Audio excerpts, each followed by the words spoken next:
అనుదినము దేవునిలో నువ్వు నడిపించబడుతూ ఒక మెట్టు ఎక్కాలే కానీ ఒక మెట్టు దిగకూడదు ఆత్మీయ జీవితంలో. హల్లెలూయా.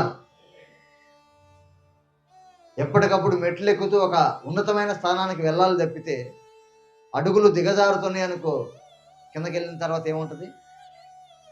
ఊబి.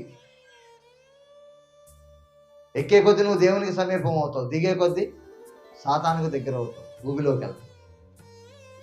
నీ అడుగులు నువ్వే స్థిరపరచుకోవాలి. దేవుడు స్థిరపరుస్తాడన్న మాట ఎంతో, నువ్వు కూడా నీ వంతు ప్రయత్నం నువ్వు చేయాలి. హల్లెలూయా. చంచలులుగా ఉన్నటువంటి వారిని స్థిరపరిచేవాడు దేవుడే. కానీ మన వంతు మనం కూడా ఎప్పటికప్పుడు జాగ్రత్త కలిగిన వారమై దేవుని యందు ఆసక్తి కలిగి అడుగులు వేయాలి. హల్లెలూయా.